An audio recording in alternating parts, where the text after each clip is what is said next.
Bloomberg, the global business and financial information and news leader. While this sounds good, allow us to validate this statement for you. In the past few weeks, we looked at 2 current markets, including New York as well as Boston, and a potential market in San Francisco. This week, we're going to look at top 10 potential markets. Hi, my name is Remy Cofield. This is Eddie, Jeff, Ahmed, and Peter. And now Ahmed is going to tell you a little bit about our scope of our market research.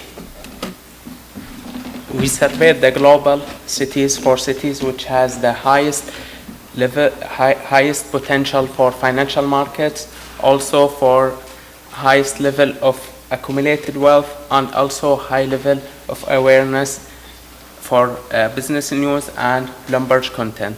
We come up with the list of cities globally, and then we applied comprehensive criteria to come with a top potential market for Bloomberg, which we are going to discuss. So while considering the domestic markets, symbols of money, wealth, and power greatly contributed to the weighted index for each of those specific markets. In terms of this matrix behind me, home values, number of millionaires, and then also the consumer segment size for that market played a vital role to show whether or not Bloomberg Radio could be successful in those markets. Some important things to note here is the distinction between the potential domestic markets on the West Coast compared to the East Coast. There's a big difference that separates the two of them, and that's venture capital activity. We've stated this a couple of times that we really think this is a potential on the West Coast for Bloomberg Radio. This is the center in the United States. In San Francisco, you have San Francisco and San Jose, which are the top 2, and in LA, it's not far behind. So this really is an opportunity to cater content that can engage potential listeners. Also, in terms of competition, well, blatantly, there isn't any to Bloomberg, and we think it's more important to consider substitutes rather than direct competition, and how to engage these consumers daily. So every time they turn on the radio, they turn on Bloomberg Radio. Now Eddie's going to bring us through the international. Thank you, Pete. So when analyzing international markets, we need to consider several factors that represent the challenges of entering an international market. Such factors are a language barrier, which is not really an issue in this top 6 markets that we have. We also had the factor of time zone constraint, but most importantly, the political risk and legal barriers. These are restrictions to foreign investments in this particular industry. We also had to make an adjustment. The home values factor is not comparable in international markets and the domestic market in the US. So we substitute this factor with something that we consider equally important, and that is the concentration of industrial, business, and governmental activity in one same market. Jeff is going to explain the results of our analysis. So in bringing together our findings, our domestic findings and our international findings, we came up with this rank as shown here. So we used a weighted decision analysis to basically compare New York, Boston, and establish that baseline for comparison for these potential markets. So in looking at the green, teal, and gray segments shown here, it's pretty clear that all of these markets, wealth is a very important factor. Now, looking at the international markets down at the bottom, well, there's a significant potential in these international markets, whether it's from high commute in Mexico City, whether it's financial services in Hong Kong, venture capital in Toronto, or just overall business activity in Singapore. But as Eddie mentioned, there are inherent risks to entering into these markets, such as censorship in Singapore. So what we've developed is a suggestion for a strategic outlook for Bloomberg Radio, and Remy's going to take you through that right now. Thanks, Jeff. So in conclusion, currently, Bloomberg Radio's content centers around business and finance, and to a lesser degree, global news, venture capital, as well as healthcare. While this model may be conducive to markets such as New York or Boston, we came up with a strategy of our own to help us reach and expand to other potential markets. We broke down Bloomberg Radio's content into 3 segments: Bloomberg Radio, Bloomberg International Radio, and Bloomberg Venture Capital Radio. We strongly believe that by offering these 3 products, Bloomberg Radio will be able to succeed by delivering relevant information to the top 12 markets in the world. Thank you.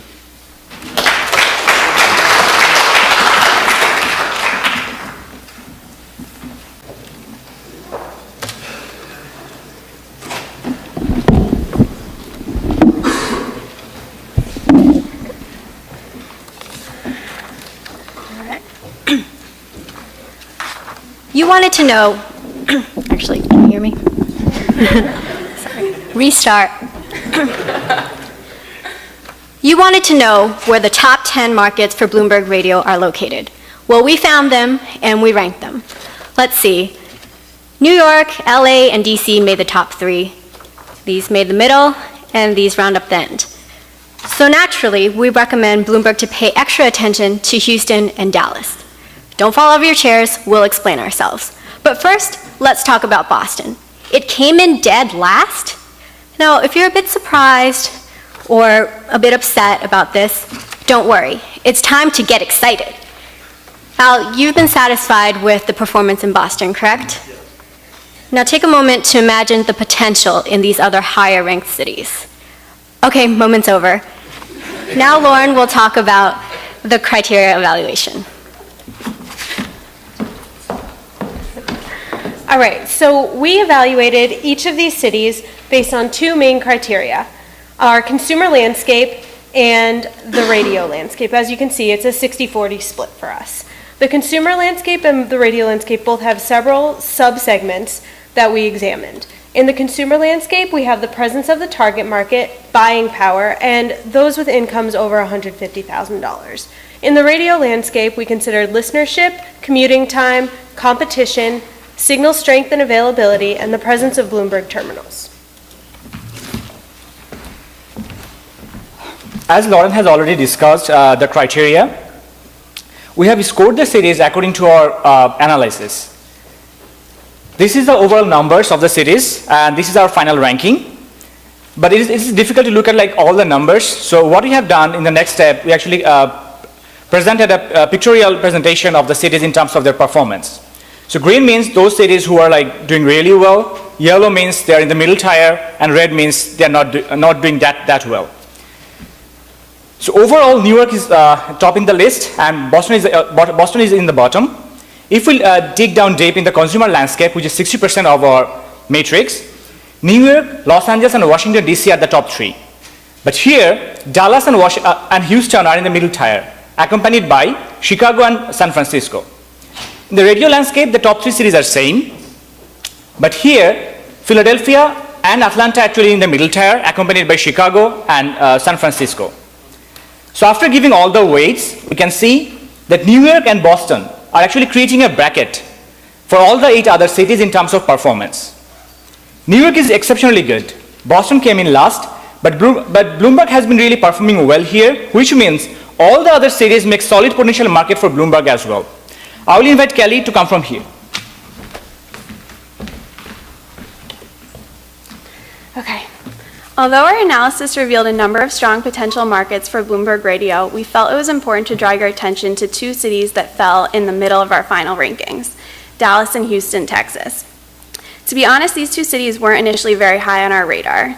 They made our top 10 list because they both have strong radio markets based on the Arbitron ratings and because they have a high presence of our target demographic, the power elite. But the reason they jumped to the middle of our rankings and fell above San Francisco and Boston is because the consumers within these cities have the highest purchasing power of any of the other cities that we considered. This means that even though they're not necessarily making as much as the consumers in New York, their money can go a lot further. These cities also have a high concentration of Fortune 500 companies, second only to New York City, which means that the economies there are fairly stable. So as a result, we think that these 2 markets would be very attractive to advertisers. The people there have the disposable income necessary to purchase the products that they're advertising. As far as Bloomberg Radio, they also have the money to put into investments and would be interested in the financial advice that Bloomberg provides. So as a result, we believe that Dallas and Houston should be on Bloomberg's radar. The markets have a lot of potential, and if and when the timing's right, we think that Bloomberg should mess with Texas. Now, Allie will give our conclusions. Thank you, Kaylee. So to conclude, we have New York as our strongest market and Boston coming in as dead last, as we've said many times. Although not scoring highly on our matrix, Boston has still proven to be successful, which suggests that any city with a score above it will also experience success. It isn't a surprise that LA and DC are front runners, but due to the high concentration of Fortune 500 companies and the strong buying power index, Dallas and Houston are definitely worth looking into.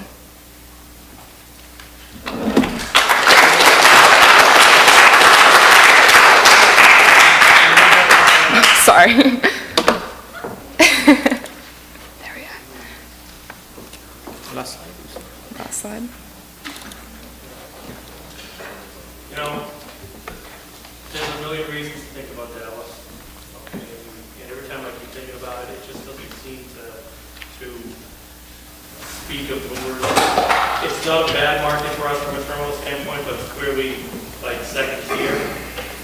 Houston may be, and I love Houston. I love everything to do with the space industry. I've been there 10 times to keep seeing the Johnson Space Center and find something new and exciting. It is the worst AM radio market in the history of the planet. Okay? there is not a strong performer. It's always been a, also ran radio station. Terminals are okay, but not great. I was interested to see, but I guess it's just everything to do with Texas. It's just cheaper to live there. So even if you pay slightly above the average salary, it goes so much further that your numbers stand out. So interesting idea to look at it, but I'm not sure that I quite buy it. The Boston thing, I mean, these are all kind of labeled, essentially these are the top 10 markets, but not necessarily in order. Like New York, Los Angeles, Chicago is third. Chicago is fourth, yeah. I don't know where to see. Dallas and Houston are right up there. But San Francisco is fourth. Dallas, Houston, I think, are fifth and sixth. Maybe Philadelphia, Atlanta, Boston, something like that. See Boston in that area. So you kind of hit the general radio perspective, just based on population.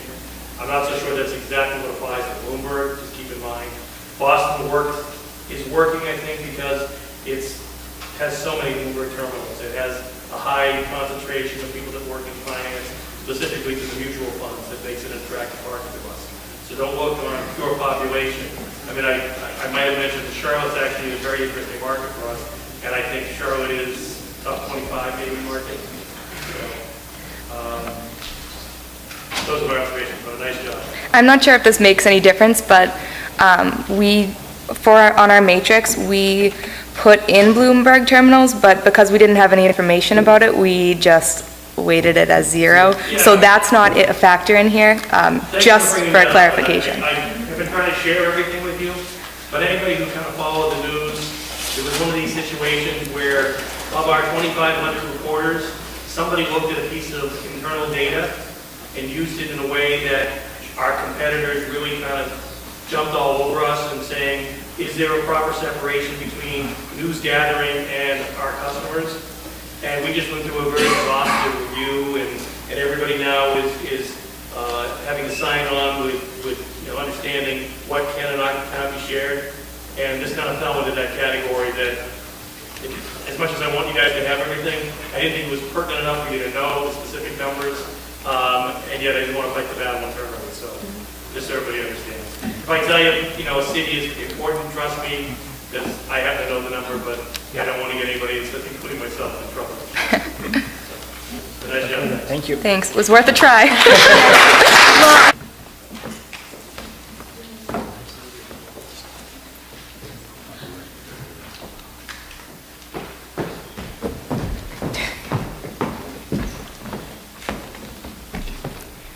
Hello, chaps.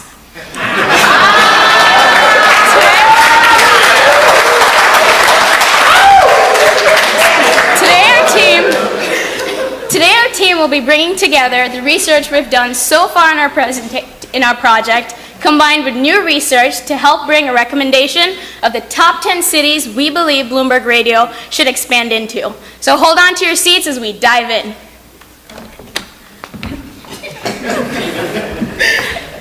As Sheena mentioned, we'll be discussing the 10 best markets for Bloomberg right now. And as you can see, we have ranked them in terms of priority, and this priority was given to them based on our matrix scores. So New York and Boston are the current markets that Bloomberg is in, so that's kind of a given. Chicago, LA, Houston, and Philly are the ones that we rank the highest and we think should be given the highest priority.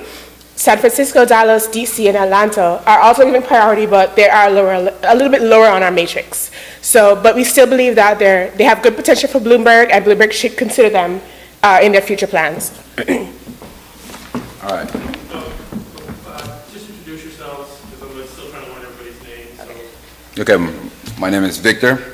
And for the indicators that help us come up with the top 10 markets in the U.S. for Bloomberg Radio are demographics, psychographics, listenership characteristics, commuter trends, competitors, and a radio signal coverage within each market.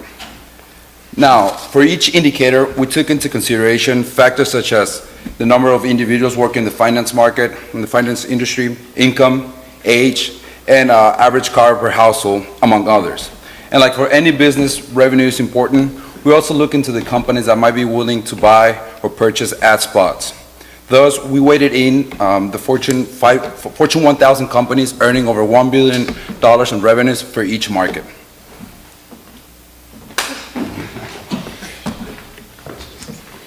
So, like Victor talked about, to narrow down our list, we started with. My name is Amelia. We started with Arbitron's top 50 market list, and from there we applied our indicators to this list using our matrix to come to our top 10 markets. You can see that Boston and New York are in the Northeast in their current markets, and then in the green we have the cities that we indicated to be the most important priority, which include Philadelphia, Chicago, Houston, and Los Angeles. And in the yellow are the secondary priority. And they sort of overlap, so this is an opportunity for Bloomberg to expand to strategic geographic areas. And it's interesting to note that Boston was not in the top 10, but we included it because it is a current market. So Katie's going to talk more about this. Based on the analysis above, we come up with a new ranking towards top 50 markets. In our version, Boston is seated as the only 11th best market, which differ from the result given by Arbitron, who ranks it the 10th best. Moreover, after we take new parameter, number of Fortune 1000 companies into consideration, Boston falls to 12th best. In other words, since Bloomberg has already entered into Boston market, we can set it as a break-even market, which means any city that ranks above Boston on the list would theoretically more promising than Boston, not mentioned to the top 10 market. Now Clayton will talk about full metrics and make a conclusion. So I'm Clayton, and here's the matrix, the full matrix for your viewing pleasure. If you got a good memory from last week, you'll notice that we snuck in the additional weighted measures just to get a more granular view of how each characteristic contributes for each market. And I swear to God, we didn't collaborate with Pooley Team 6. But as you can see, Chicago, LA, Houston, and Philly are the most important markets. And again, Boston coming in at the end, that's kind of good news, as the previous team kind of pointed out. It means it's all downhill from here, in a good way, And yes, there might not be an overwhelming presence of Bloomberg terminals in each of these markets, but that brings us to today's most important point, which is now is the time to stop viewing the radio business as a marketing channel for Bloomberg terminal subscriptions. Instead, the Bloomberg radio business has proven to be successful, has been profitable, and as such, now is the time to invest in these new markets regardless of the current Bloomberg terminal presence. Thank you.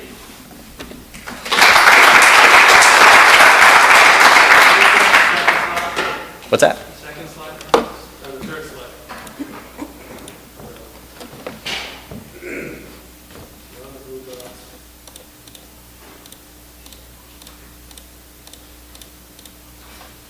That slide? That one.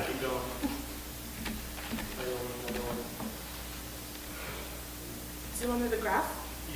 Yeah. That one. It was actually 12.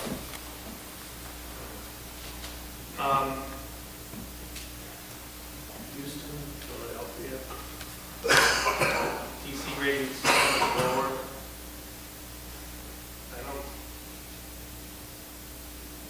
How do I figure this out? What are the last graph?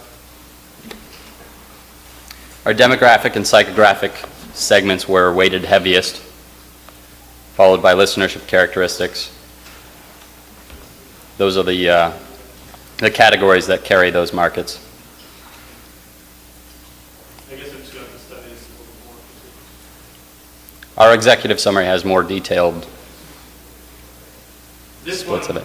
of all the data you have, this one, even though I need to study it more, okay, I think it just tells a much better picture. The rest of it, I'm just getting hung up on the population. That doesn't do us as much good. Let me study this, but thank you.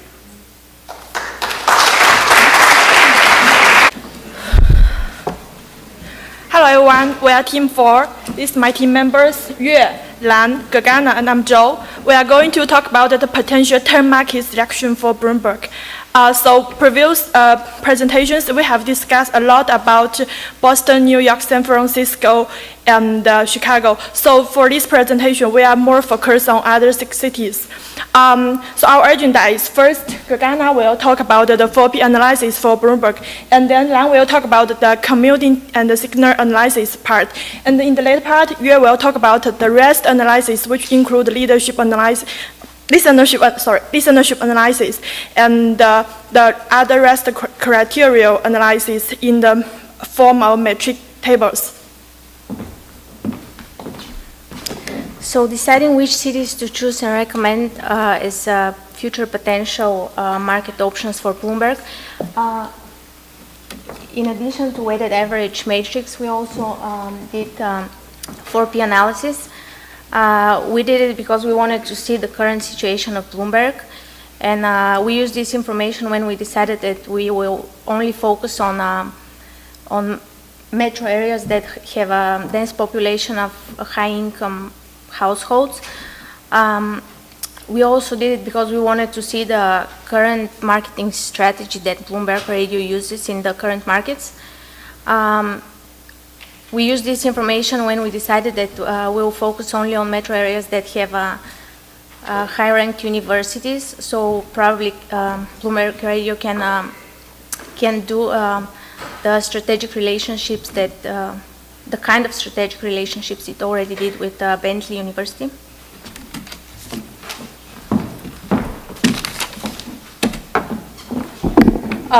For the commuting and the signal part, we located 100 highest income city with more than 50,000 population in the US. By mapping them out, we found 10 cities from which those wealthiest community can be reached.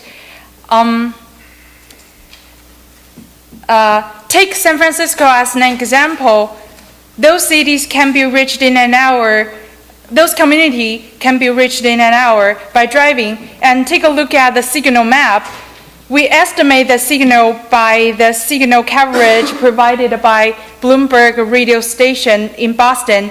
And almost all the wealthiest communities are in the strongest signal area. And if not, they are in the second strongest area as well.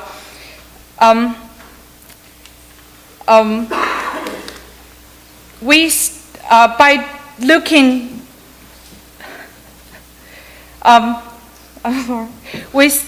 by doing this, we covered almost 1.2 million population in total in this metro area, and 200,000 most wealthiest population in the U.S. And we have done the same thing for DC, LA, Atlanta, Minneapolis, Houston, and Dallas. Okay, here comes our metrics. First, we collect the data from demographic show. Based on the criteria we introduced from last class, we select 8 items to evaluate the potential of these 10 cities in terms of radio industry. The first 2 indicates the average household income and expenditure, and then the high percentage of mutual fund and the total value of securities, suggesting the high investment in the market. That means the residents are more care about the finance and the business news. And then the vehicle amount. That means the longer the more vehicles, the most possibility that the commuting time will be longer.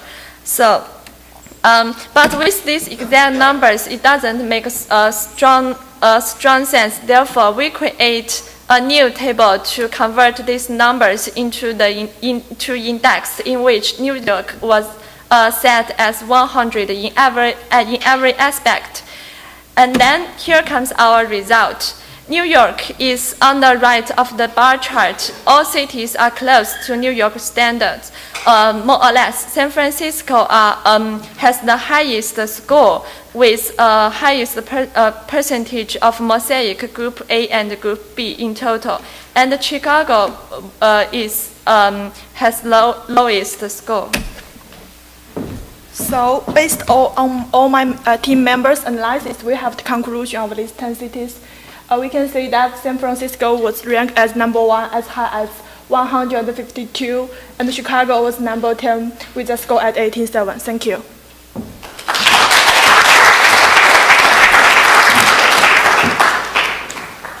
I'd like to focus on commuting, which has spent more time explaining that. We did the one city and then we went through 8 or 9. I think I could have just used that data in that bar chart to tell the whole story.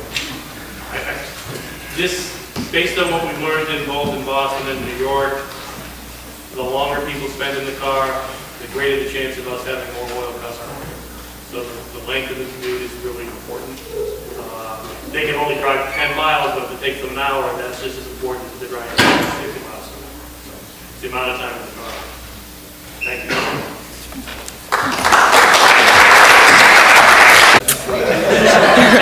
All right, so start it up.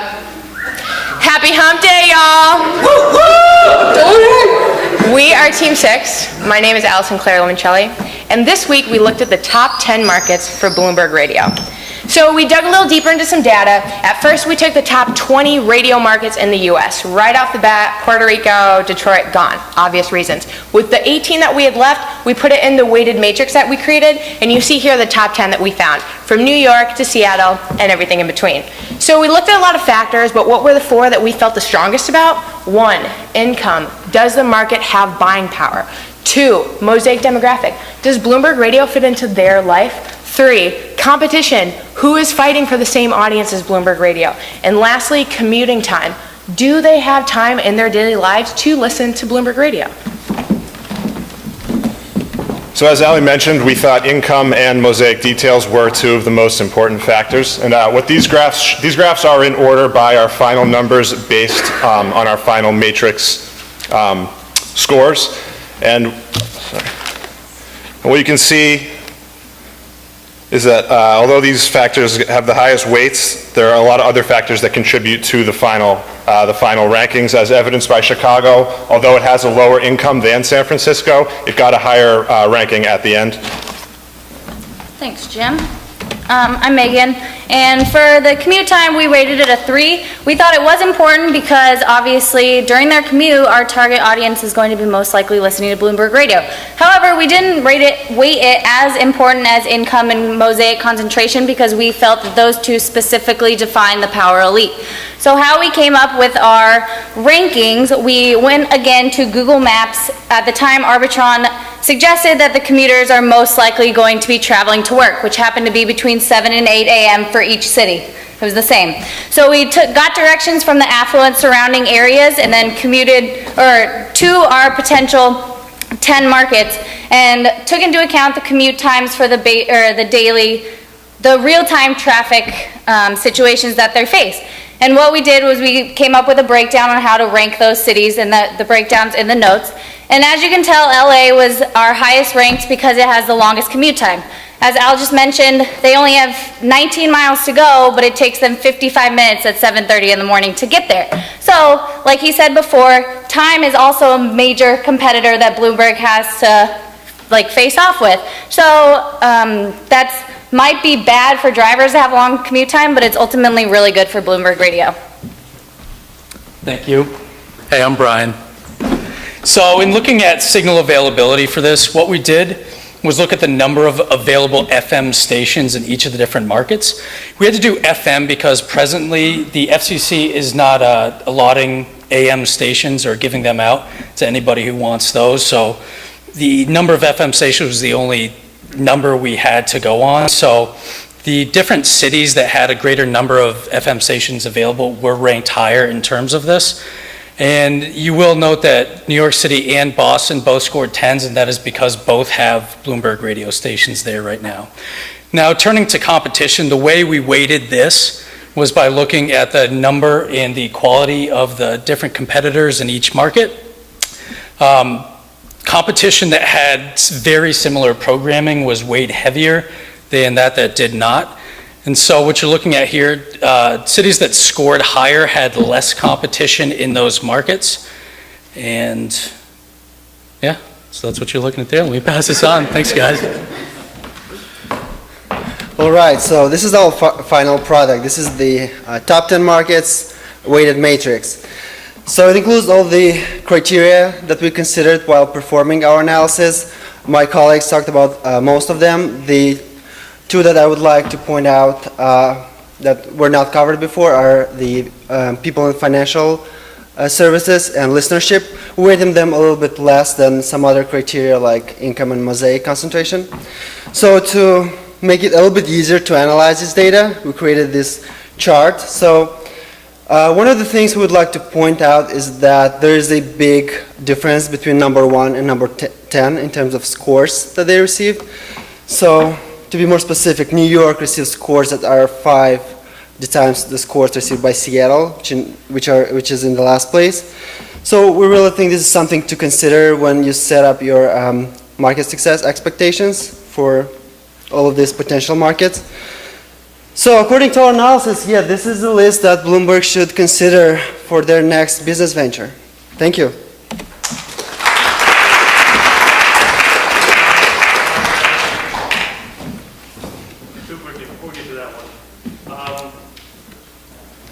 When you're dealing with major markets, the availability of the signal is pretty minimal because they have all these very smart people trying to build their radio empires over the last 50, 60 years. Anytime there was an available signal, somebody applied for it, and they competed against other people who applied for it and eventually got it. So there's seldom we're going to find an unused signal in a major city. You see that more often in much smaller cities. Let's get back to LA. What is it that I'm missing? I need somebody kind of. A lot of rich people.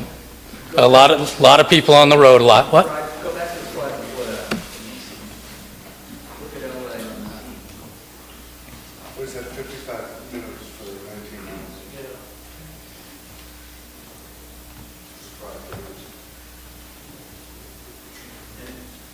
And income plus 500,000 plus, which is top. Yep. Yeah. It's like the 5% that the others were talking about. This will be the Washington appointment. Thank you. There you go. LA is the Washington. Nicely done.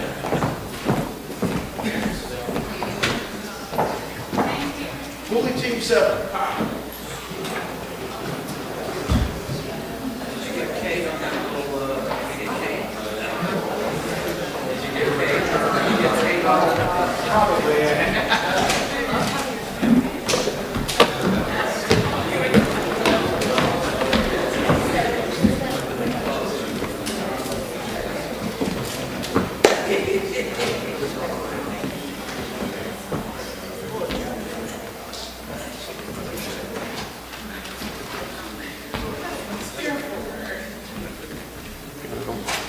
All right, so since Sheena already she already portrayed our initial presentation, I'm going to be starting it now by saying hola amigos to make it a little bit different. So my name is Diego. We have Divakar, Hassan, Gur, and Sandy, and we're going to explain which we think are the top 10 markets for Bloomberg to be focusing on. We have something a little bit different to start off with, which Divakar is going to start explaining now. Thank you, Diego. So Hassan not studying today is not the only different thing we are doing today. We're going to say what is not important to Bloomberg, and we are going to concentrate more on what is important. So as you see, Bloomberg is in the niche market. It's like the green apple surrounded by the red apples. So we believe that Bloomberg doesn't have a good competition. If you guys believe that Bloomberg does have competition, you will have to understand that the radio station that you think that are competitors to Bloomberg do not provide the same content as Bloomberg Radio. So, and the second analysis, signal analysis. So honestly, if Bloomberg wants to get into a city, signal analysis is not going to matter much to them. They just have to get the available signal, and then just have to install the towers in the locations. So we are going to eliminate these two analysis and concentrate more on other things. So Diego will now say more on what are the cities we chose and why we chose.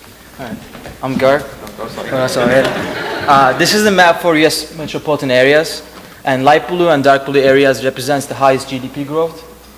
So since we know the power of population and income, these two were picked as our initial criteria. Number one, a metropolitan area has to have at least 1 million households. Number two, a metropolitan area has to have at least $80,000 average household income. Based on this initial criteria, we were left with 14 metropolitan areas, and we picked the best 10. From west side to the east side, we have San Francisco, Los Angeles, Dallas, Houston, Chicago, Atlanta, Philadelphia, New York, and Boston. Now, we will tell you why we need to emphasize Los Angeles and DC on the next slides. Now, Hassan will tell you why we have the most logical metrics today. Well, chaps, I was explicitly told by my group not to say that we have the best data in the room, but I think we do. And here's why. In the following metrics that we chose, we made very, very certain that we do not combine percentages with dollar figures or anything like that. Our data is pure and raw numbers in terms of people and population. We weighted our data accordingly to what we think is most important. Megan mentioned that she thinks household income is most important. We did think so until our data mining revealed some new statistics. So we weighted most heavily the amount of people or the amount of households that have brokerage accounts with their brokers, which means that these are people trading in securities, mutual funds, money market investments, and they will be meeting with brokers, and therefore the content on Bloomberg is something that they'll be consuming. That's a very interesting point that you should look out for. Now, to explain how we used our data, I've taken LA as a snapshot, just as an example, and those are the population numbers for LA, which correspond with the metrics. We've used the gross US metropolitan area as a benchmark, and then using a very, very fancy formula, we managed to calculate an MAS, what we call ours, unique to Team 7, a market attractiveness score. And now I'm going to hand it over to Sandy, who's going to tell you more about how each city scored. This is how, before I hand it over to Sandy. Oh, Sheena, you messed me up, man. So basically, LA scored, on our market attractiveness score, LA scored 4.55. There are 366 metropolitan areas, all of which add up to 100, so just keep that in mind. So as we saw the different parameters in the previous slide, we used those parameters and weighed them and brought them into an index scale of 100, and this is how we found was the ranking of our 10 different metros that we chose. Obviously, New York is on the top of the list, but if we take out New York and Chicago, which we have been analyzing for the past couple of weeks, we see Los Angeles and DC stands out in the top of our list.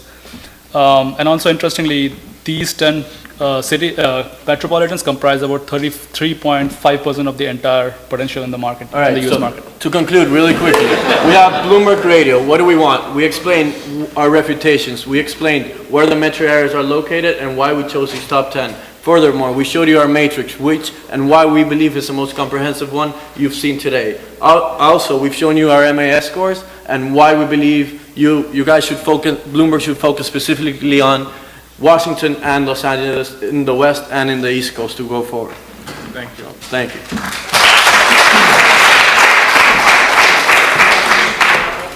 You're going to want to see this one, right? Oh, okay. Sorry. This is not much there. That's what I want. This is one of those charts that when you see everybody in class start looking at this thing, it tells you so much, and you can apply it when you're doing an analysis for radio or corn consumption or, you know, I don't know, whatever it is. Get used to these things. Dig down deeper, go, you know, take these even further, you know, as you drill down into neighborhoods. It really tells you an awful lot about how people spend their money. So I love this just for this chart. Thank you very much. All right, we are Team 1, and my name's Adam Hammond. I want to start out and apologize because I will not be as entertaining as Ali Limoncelli up here, but I'll do my best. So our speaking today, we're going to go from All-American, myself and Adam, to Progressively International with Kachi, Chi, Marcus, and Kasha. So to get started, this is the data set we started with. We took the top 50 metropolitan areas for population in the United States. Now using multi-graphics, which Adam will explain later, was the biggest chunk of our decision. Or, I'm sorry, before we did that actually, we eliminated Boston and New York because we're already there and we're just looking for potential markets. Then using multi-graphics, we broke it down to a top 20, adding in competition, signal, availability/strength, and the commuter analysis, we broke it down to a top 10. So these are our top 10 cities, and now we'll go through each of the categories more exclusively and tell you what we looked at. I'm going to pass it off to Adam. Thanks, Adam. So last week we introduced this concept of multi-graphics, which is a combination of both the demographic and psychographic profiles of each individual city. This week we're going to go a little bit further and break down multi-graphics to the components that we see are most important. There are really four major groups. Household income, both the nominal and the percentage of the population that earns over $250,000 a year. The power elite, so there's five, I lied.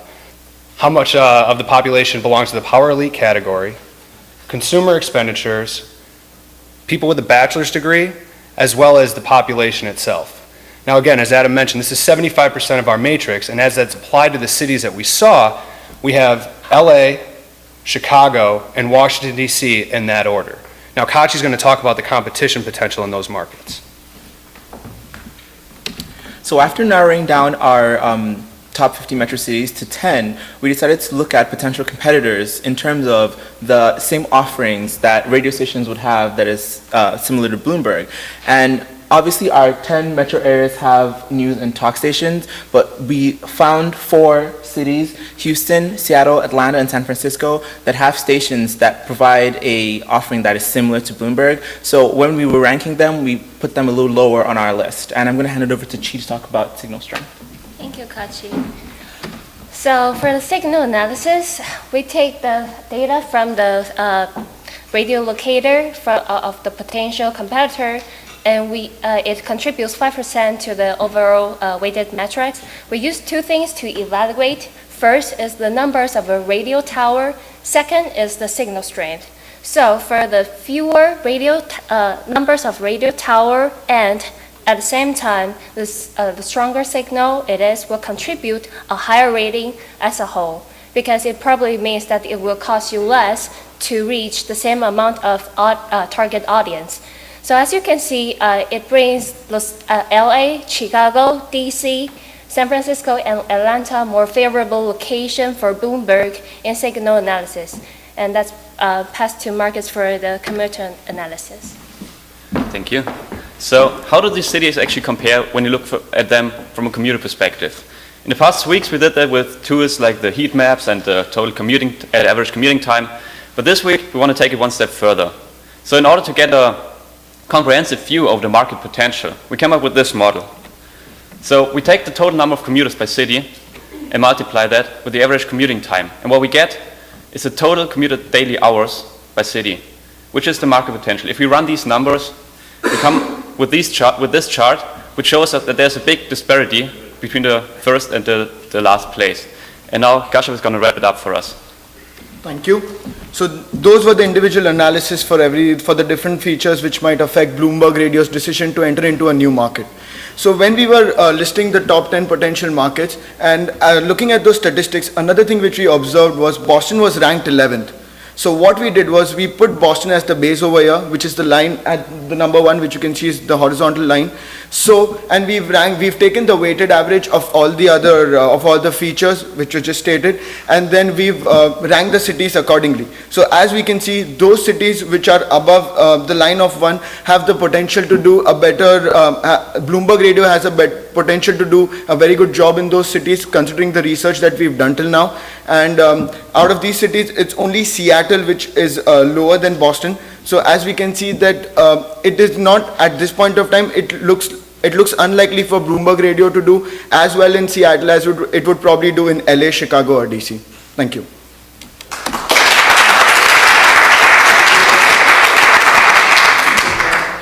Which one? Let's go to the community side. Well, first of all, Chief. Yeah. And for everybody, but especially if you brought it up here. Don't worry about the signal and where it covers. It's much easier for us to get the information as to where they're in the car from start to finish, how long that is, and then find a signal around it, because it gets very complicated on so many levels, so I don't want to be spending a lot of time on that. This commuting thing is great, but I want also everybody to remember that whenever there is a large, more affluent, urban resident, they're less likely to spend as much time in the car, they're less likely to even get in the car, which is going to skew the commuting number down, because they still get counted if they're walking across the street to their office as one other number, but compared to somebody that's in the car for an hour, it changes the average. And the last thing, the bar graph with the line. It's an interesting way to compare Boston, but when I look at this, it tells me that almost every place I go to has got a better chance of being better than Boston. That's what we think. That's what we think. You can make numbers say all sorts of things. I think in a more practical standpoint, and I mean, I present this data to my boss, he's going to say, what are you smoking? Well, that's why it's really the research that we've done so far without particular financials that we would need to complete the analysis, as well as the Bloomberg terminals that would be able to compare it to Boston a little bit better. Thank you very much.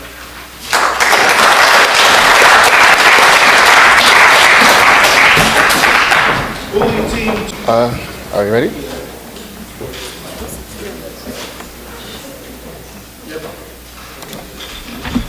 Okay, this is team 2. My name is Gareth.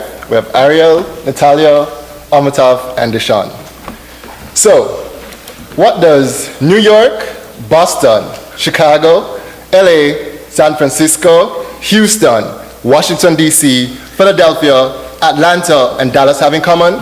They're not just home to top NBA teams, but they're also the best strategically profitable metropolitan areas that we believe, based on our research, make up the top 10 metropolitan areas. Based on these criteria, we formulated in our matrix and came up with a weighted ranking. And it concluded that New York came out to be on top, followed by LA, DC, and Chicago. Now my team will go further and look into how it came about. Ariel, tell them how we based our matrix. Sure, no problem, Gareth. Well, we first started looking at the concentration of the highest cities with the highest concentration of people with power elite, that were the power elite. We found that DC and New York City made the top, which we've already found out in prior weeks. But we realized that DC, not including Maryland and Virginia, was a pretty small population. So we wanted to look at raw numbers instead. By doing this, not much has changed for New York City and DC, but things have changed for LA and Chicago. They moved up top, making the top 4 spots. Now, Natalia, could you tell us a little bit more about our next criteria that we looked at? So, as Gareth said before already, we considered 8 criteria. And I would suggest to start with financial criteria, such as income, expenditure, and financial jobs. Why I would start with that? Because money, that's what we care the most. As Ariel said before, we were looking at real numbers. We started with that, and it appeared to be that people in New York, DC, and LA have the most population who make above 150,000. We were pleased to know that also the same cities have the largest amount of people who are involved in financial jobs. While looking at expenditures, two another cities stood up, such as San Francisco and Boston. However, DC stayed here. While looking at all of these numbers, we tried to find out how we can combine all of it together in order to actually evaluate which metro area would be the best potential market. And we decided to weight each of the criteria and based on that make our calculation. We gave to financial criteria 55% because we believe that those criteria are the most important. We gave to income 30%. Looking at the final numbers, we found out that New York, DC, and LA, they're the best markets. And Amitav, would you continue on another criteria? Sure.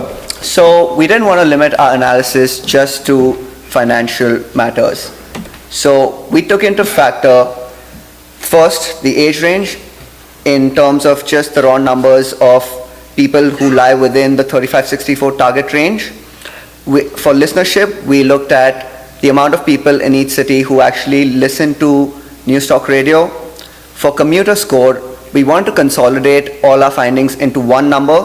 So we took the raw number of people traveling alone or carpooling, and we multiplied that with the average commuter time, similar to what our friends have done, and we got what we call people minutes, which is the actual airtime that Bloomberg Radio can get. For competition, we only looked at direct competitors who were in news talk, and we found that 4 had only 1. We weighted this all out, and we found that we had cities coming out in the order that Ishan will further go on to explain. So my team so far has discussed a bit about like what metrics we took into picture and everything, and Bloomberg Radio's decision to go into New York as the first city was pretty wise. And like we discussed last week as well, the DC, if you can see, it's lying pretty high in the rankings, and Boston is somewhere in the between. So that's what our opinion is, that Bloomberg's next strategic move should be for LA, DC, and Chicago. That's where they should be looking into. Thank you.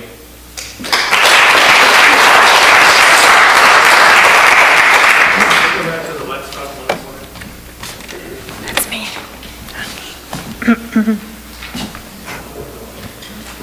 One more slide. Yeah. Explain the scores here, and specifically the financial jobs. Okay, so we just look at all 8 criteria, and total should make like 100%, and then based on our opinion, we assign weights to each category. And we decided to assign to finance criteria those 3 55%. Could I? Go ahead, yeah. Okay. In terms of financial jobs, we looked at major SIC divisions, which were like, I think 60 to 69, which were finance related, and we picked out a few more, which were basically finance and economics jobs, and we found a number of people in each city working in those kind of jobs. So it includes financial, real estate, jobs, and also policy, which is economical policy, and also business services. I saw this on first glance, I said, there's my answer from Houston. That's why I no doubt that it's just not a good market. Right. Yeah. Financial jobs, looking at point 1, and I come down to San Francisco, looking at point 2. And yet, San Francisco generally scores very high because there's a lot of money, a good amount of, tech. Yeah, But then you can see if you right go back here, yeah. we show you the numbers of people. And you can see San Francisco And it's spends still- a lot, so that's why it's probably skewed towards San Francisco. In fact, in our overall rating, if you look at it towards the end, that San Francisco is on the lower side of the. One other thing for everybody. Philadelphia's never been on our radar, and won't be on our radar because our New York radio station has such a strong signal. And if anybody follows the geography in that part of the world, Philadelphia and New York are really so close together that we don't have any issues serving Philadelphia. But at the same time, to be honest, this weekend, Bloomberg area was here, and I was representative. I was given flyers, and one of the men, he came out to us and he said, "Oh my God, I love Bloomberg area radio because I work in real estate, and I really need to keep be updated on some type of rate." Unfortunately, I do not remember.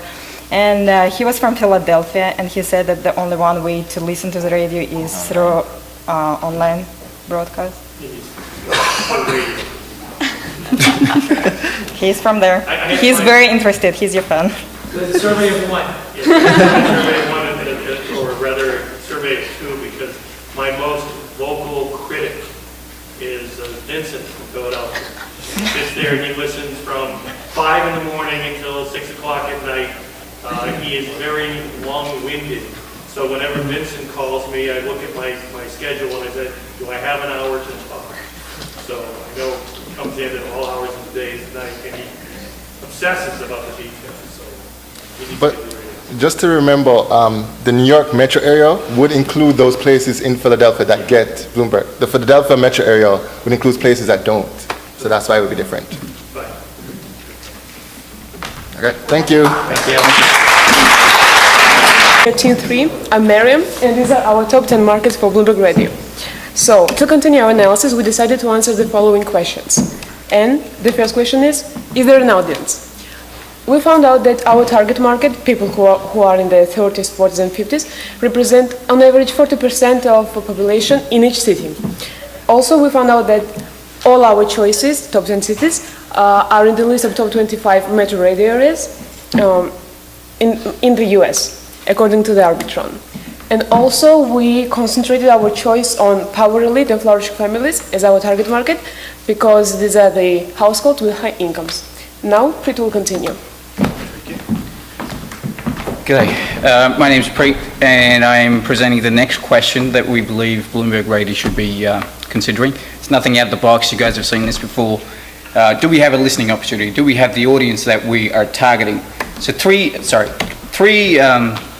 metrics that we believe are very important for Bloomberg to consider.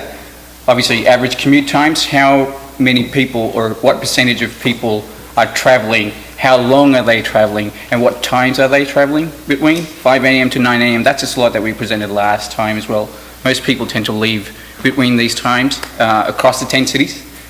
All of these 10 cities are metro areas, so we didn't find too much variance in terms of how much they're traveling. However, in the southern cities, for obvious reasons that you guys may be aware, the absence of public transport basically means that a lot of people are relying on personal transport, whether it's their own personal cars or their carpooling. But the idea is that what we believe that Bloomberg should potentially be considering other forms of reaching out to its customers beyond the traditional means of radio. So I'm going to hand it over to Kevin to continue on with some fun facts. Thanks, Preet. So I'm Kevin, and the chart behind us, it talks about the radio drive time quintiles and the percentage of the population in each of the 5 quintiles. So quintiles, basically what they've done is they've divided the population into 5 segments based on the highest number of hours that people listen to while they're driving to work, with quintile 1 having the highest number of hours people listen to while commuting, and quintile 5 having the lowest. So if you have a look at the chart behind me, you could see that from the green block to the topmost block, you can see that more than 50% of the population in each of the 10 cities, they are medium to heavy listeners of radio during drive time.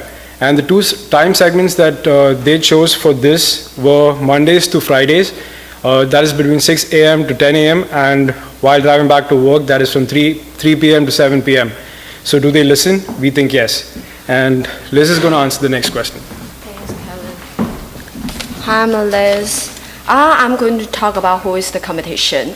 In our programming analytics, we focus on finding the number of new news radios, which radios they located demographic is the people who is over 35 years old, and which radios they have business programs, and whether they broadcast business during 5 a.m. to 9 a.m. Then we found that actually there's a lot of radios, they have business programs and they locate their demographic in the middle age. But most of them, they broadcast business news during afternoon or at noon. That's very important, we should keep it in mind, because that means in the top 10 markets, Bloomberg is like more competitive because it have the morning shows. But what we need to pay attention is, in some markets, there is some radios, they have exactly the same target market as Bloomberg. They have like similar schedule and they have professional business talks and news, such as the Business 1110 AM in Houston. That means it's the top 10 market. They are the exactly competitor for Bloomberg. Then I pass to Sam. Thank you, Liz. I will be talking briefly about quick signal analysis. Is the infrastructure available? There's a quick chart here which shows you that there are 5 cities that have available FM signals and 3 of our cities did not. And we discluded Boston and New York because there are already Bloomberg stations there. So here is our matrices for our conclusion. We've included some of the factors that you've seen so far: commute time, commute by car, population in the target psychographics. And then we added 2 money-based criteria, average household income, and then we chose entertainment expenditure as a proxy for discretionary income. And then finally, with only 10%, we included the percentage of the population that work in the financial industry, which we derived through the use of a SIC code. So you see our rankings on the right, with San Francisco and Washington and Dallas being our top 3. So in conclusion, you see we have answered our questions, we have the audience, and we get down to that last question of, is it profitable?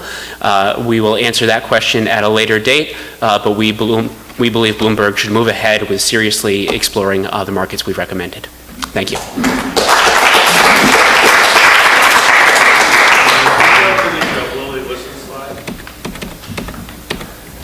Yeah.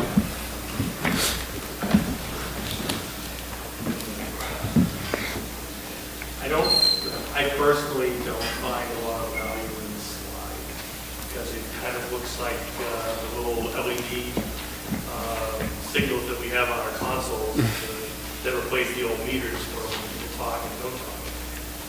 And all is the same.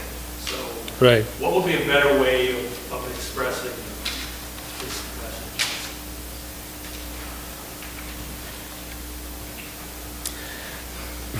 Well, we could break it down a little more into our different drive time hours and then visually put the percentages, the numbers on the board to tell you what percent is traveling between 5 and 6 and 8 and 9, depending on which of those segments are most important as far as... When I read the description, I learn a lot more than... I know. So maybe bullet points on the description rather than... Even though charts often tell a better story or, an easier to describe story, but I might do without that. Okay. Thank you very much. Thank you. All right, so we're team 1 for Pulu's class. My name is Levi. I'm going to start us off. Just be prepared. There's a lot of numbers on this next slide, so you can close your eyes if you don't like them. I'm going to buzz through them real quick. This is our results matrix. We started off with a lot of percentages. Percentages are good for telling you the composition of a city, but not much else. So what we wanted to do is break those down into raw data absolute values, and these are better for comparing city by city. We then took these raw values and turned them into a normalized set of numbers against New York as our baseline. So we set everything in New York to 1, took out all the units and normalized all the values. And we then applied some weights, did a little bit of math, added things up, and got grand totals for everything. As you can see, a lot of these bars are pretty close together, so we pulled out the top 3 for you. Actually, Chicago was one of the top 3, but we talked about them last week. We didn't want to repeat ourselves too much, so we took that out. And we're going to be looking today at Los Angeles, Dallas, and Washington, D.C. Another thing to note, We kind of threw out the whole commuting time thing because we could find a lot of garbage stats on that. So what we did instead was just leave before 8 a.m. We wanted to see which cities were early risers, if there was a high concentration, like one peak travel time. And it turns out people in Texas like to wake up early and get to their job early, which is kind of good for Bloomberg. They have AM signals, better in the morning, something to think about. Hi, I'm Callie, and I'm going to do a brief overview of why we think LA would be a front runner for Bloomberg. So we did a heat map depicting the distribution of the power elite, and as you can see, it is pretty concentrated in the LA city, which is good because we think that one signal would cover this large area. You wouldn't need more than one signal. Also, in terms of commuting time, they're notorious for their long commute time, so we think that that would be a positive for Bloomberg. Also, in terms of the amount of people that commute to their jobs alone, LA is top in that. It's the population's about 74% that drive alone, and when you convert that to absolute numbers, that's actually higher than New York, our benchmark. Also, in terms of people that are making $150,000 and above, LA was the top out of our 3 top-ranked cities, coming only second to New York, which was definitely a good sign. Households. And we also thought that Dallas in the Fort Worth area would be an interesting market to consider. As you can see, there's a high concentration of the power elite within this area.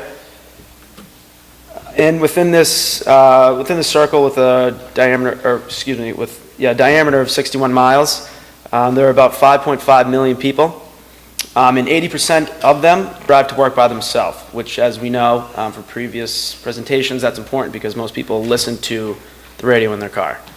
Also, 10% of them have income of $150,000 or more. And another thing that we considered was the composite cost index, which you saw on our matrix. And this pretty much told us that people have a lower cost of living in this area compared to their peers in other markets, which means more discretionary income. Next, Sasha is going to talk about DC. Thank you, Mike. So obviously DC came up because it had such a high amount of the power elite. And we thought, hey, this is good, this is convenient, the government shutdown's happening, so clearly political news is on its way out and financial news is on its way in.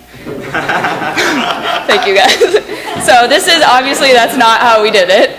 Realistically, we noticed that when we did this map, there's such a high amount of power elite in the DC area, but DC is also very close to both Philadelphia, Baltimore, and some major cities in Virginia. So we thought this would be great. If Bloomberg can strategically place one of their signals around DC, you'll be able to get listeners from other metro areas. The population for this whole area is about 9 million, so that means more listeners for Bloomberg. And next, Omar is going to tie it all together. So we decided to dig deeper into the qualitative analysis, and we put some of the main radio stations. And over here, although they're not competitors, but Salem Communications is, they have The Answer and the Wall Street Business Network. And as you can see, they're currently in Los Angeles and Dallas, but not in DC as of the moment. We want to state that although Los Angeles has high commuters and it's known for its traffic, and Dallas is a growing market, we believe that Bloomberg should invest and go into Washington, D.C. based on qualitative analysis, and that way they could hit 2 birds with 1 stone. Thank you very much.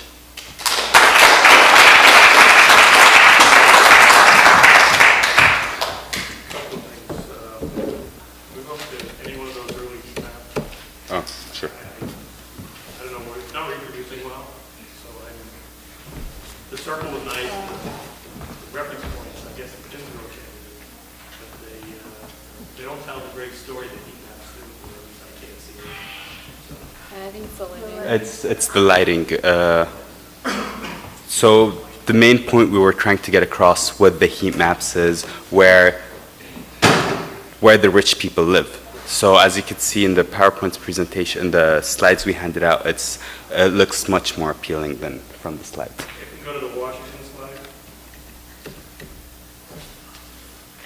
if we go on the one that has the box. Sorry. There we go.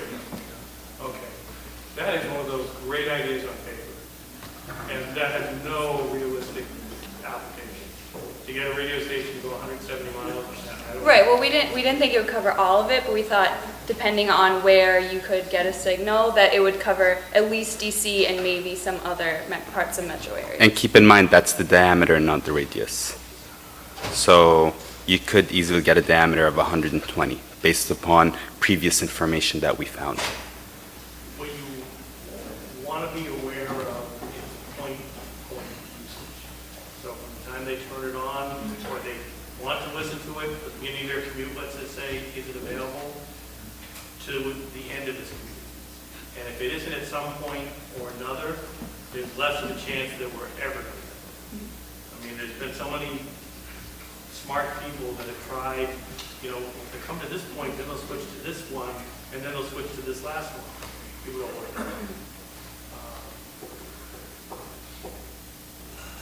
Yeah, that's fine. Thank you. That was a good job.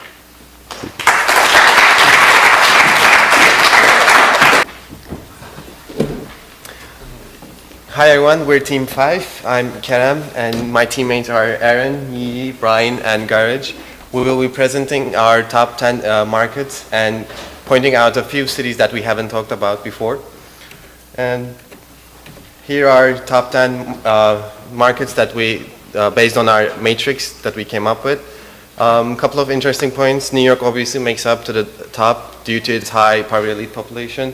And two states, Texas and California, has two cities which potentially could create fewer expenses if it's selected. But as you see, Boston and San Francisco doesn't make up the list. Boston mostly due to a high percentage of public transportation choice, and San Francisco because of lower poverty elite population in that city. And next, Aaron will talk about the geographical distribution. Thank you. This map here shows the location of 23 metro cities within the continental United States that we started our analysis with. Why these 23 cities? Well, these are the cities that have a population in the metro area of over 2 million. And now this leaves us with 10, our top 10 lists. These top 10 are evenly distributed relatively across the United States and located within 3 time zones. But within these cities, there are many significant differences in regional cultures and economic priorities. And now Yi is going to discuss the factors that went into determining these top 10 cities. Thank you, Aaron. 3 major factors we used here and probably will be keeping used is first the power elite population. For each metro area, we added up the population number for all the power elite profiles to get a sense of the top earning category. And the second one is the commute. Two things are considered here: the solo commute by car and the average commute times. Finally is the tug of war, aka also known as competition. It's measured based on the number of the all news and specifically the business news stations. So next, Brian will talk about the top 3 markets we didn't look at. So using our matrix, we came up with the top 3 new markets other than New York and Chicago. It was Los Angeles, Atlanta, and Houston, which were 3, 4, and 5 overall in our matrix. First with Los Angeles. It's the second largest metro area in the country, and it's well known for its tough and long commute. One possible drawback to LA is how receptive those people would be to actual business radio news. Moving on to Atlanta. Atlanta is headquartered to many multinational corporations, including 6 Fortune 100 companies, so we feel this could be a big market to exploit. And lastly, Houston, which was 5th overall, but we think this could be the most important emerging market because it's a huge emerging business market in general for energy news and biomedical news. And if Bloomberg can tailor their content to that, this could potentially be a huge market, as it's ranked in 2013 #1 job creation market in the country. So much like Bloomberg tailors its news in San Francisco to the tech industry, if they can tailor their news to the local economies of these 3 markets, there could be some big potential in these markets. And now Gurj is going to conclude. Thanks, Brian. The data matrix we created to evaluate the top markets for Bloomberg in United States consisted of 3 fundamental criteria. These were commute analysis based on the solo driving times, the presence of target market, which was high income groups, and competitive comparison in the region. Based on these, we narrowed down to our top 10 business markets earlier mentioned in the presentation. We also compared our top 10 markets to Arbitron's top 10 radio markets. We have 6 radio markets in common with Arbitron, the difference being that was concentrating on the overall listenership of radios in the United States, while we were concentrating specifically on business markets. We further narrowed down to top 3 markets which performed the strongest in our matrix analysis. LA was the highest scorer in the matrix, but we think Houston is the most favorable market for Bloomberg to explore, as we think it's more business oriented, and as Brian mentioned, it is emerging energy and biomedical market and the highest employment generation market for United States in 2013. Finally, we would like to recommend a customized or a tailored approach for Bloomberg to the different areas. Since they're located in different geographic locations, they have different regional cultures, economic priorities, so localized content with participation of local businesses and regional radio stations would be the most favorable approach for Bloomberg to enter these markets. Thank you.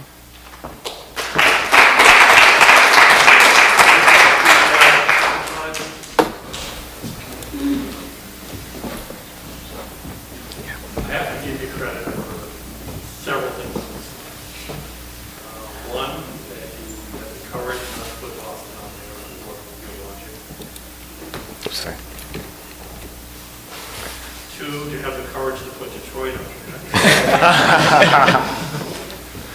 Because that's such a reach. But, you know, when you're looking at data and you want to tell an accurate story, nothing that is prejudged or whatever, it's good to look at. St. Louis, surprisingly, is not one that's been on the radar, but I can understand how it might get on there. But then, the one that, to me, the hidden gem, I think, that's worked throughout is Charlotte. I'm surprised it didn't do as well compared to some of the metrics that you applied to it.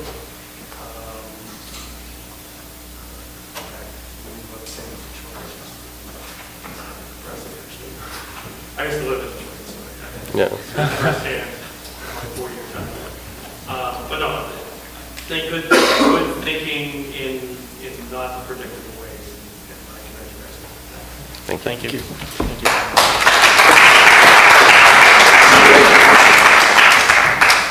Finally, Philly Team 5. Should Hello everyone, I'm Yash Doshi. This is Rohit, Praveena, Shram and Rhonda, and we are here to talk about the next potential market for Bloomberg Radio. To start with, we've done our research and we selected the top 10 markets. The factors we've considered are mosaic profile, the power elites. We've considered the people with more than 500,000 income. We've considered people who are more than 45 years old, and we've considered the top radio markets. Our whole presentation will be showing our research, and towards the end, we've consolidated all our research in one matrix. So now Shyam will continue with mosaic. For ranking of cities based on mosaic profiles, we considered the population of power elite in the cities. And as expected, you can see that New York ranks first, followed by DC and Chicago. Now the interesting part over here is Boston is last, with the least amount of power elite.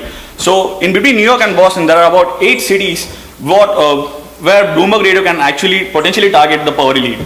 And if you go ahead and again challenge me saying that Boston has a good secondary profile like status-seeking singles, then we went ahead and ranked the cities based on total population of the primary profiles of power elite and the secondary profile of status-seeking singles. And you can see that even there, New York, LA, and Chicago, they come in the top 3. Now, Rhonda will speak more about the income. So we ranked our 10 chosen markets based on income. So we looked at the households that have, the number of households that have an income of 500,000 and above. This is important for Bloomberg because these are going to be the listeners, the people who are most interested in listening to Bloomberg. and these are the people who have the most to contribute in terms of advertising for Bloomberg. So from our analysis, we confirmed that New York takes the first spot for this category, and we also were more surprised to find out that LA and DC ranked right behind New York. They're very good potential markets for Bloomberg in terms of high-income households. So Bloomberg right now has been focusing a lot on moving to San Francisco. However, this chart shows that there are actually 3 markets that are even better than San Francisco in terms of high income. So Rohit will talk about commuting time. So for the commuting time analysis, we considered the markets mentioned earlier and tried to rank them based on the commuting time. So these are the rankings that we came up with, and New York, DC, and Chicago came in the first top or the top 3 places, while you can see the San Francisco, Houston, and Dallas are in the last 3. And coming to age factor, we considered the population who are above 45 years of age in all these markets, and based on those population on each of the markets, we ranked them, and these are the rankings that we came up with. And again, New York stands first, followed by Los Angeles and Chicago. So Bloomberg might want to focus in these areas, in these particular factors.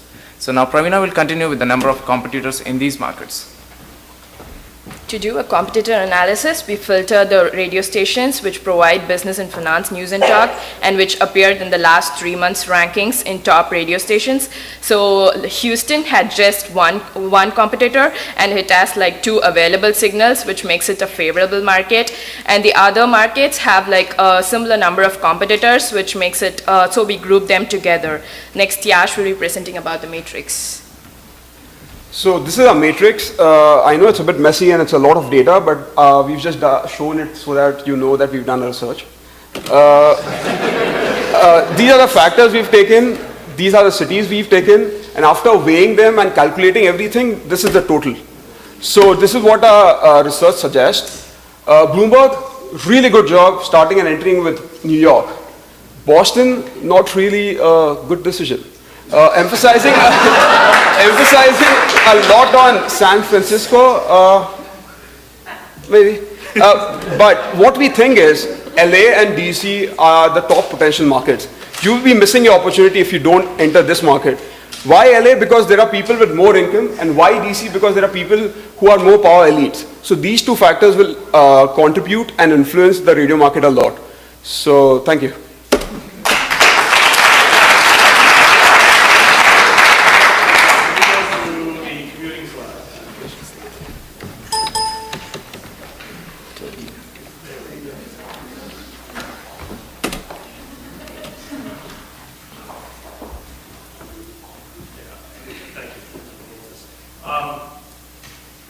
How much of a difference is in 27.4 versus 28.3 minutes?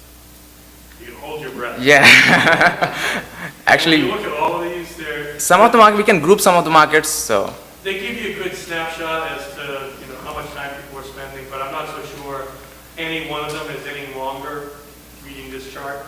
And when you factor in those other things that I talked about, it'll probably expand the number, but it'll probably expand all of the numbers. So it's good to kind of see that it doesn't really make a lot of difference when you're talking about these things. So I would weight it less because it's essentially all the same. Yeah. We have it at the least. Yeah. Okay, you can go to the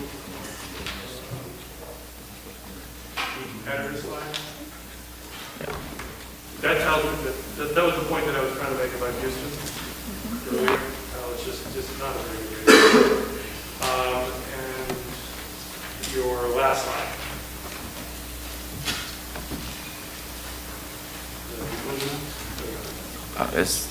Oh yeah, sorry. There we go. Okay. Again, LA keeps coming back. But let me tell you another story about LA, okay, without giving you terminal numbers. Okay, I'll give you all of these things. New York is the world headquarters. There are 5,500 team members in our 731 Lexington Avenue complex. Chicago, there are about 200 team members making up the Chicago newsroom and sales service center. In Washington, D.C., between Bloomberg News, the service center, and Bloomberg Gov, there's probably 400 employees. Okay, in Boston, there are about 75. In San Francisco, there are somewhere around 150. Okay. There are 8 in Los Angeles. There are 4 in Houston. Dallas, I think there's about 12 now. Atlanta, I haven't been to that bureau. Someone told me we closed it, but then I know somebody was emailing me from there, so it's just a couple. So one of the factors, like you come back to LA and I say, okay, it's not that many people there, but you guys are coming up to it. And thank you again for having the courage to say, well, I choose Boston. Nice job.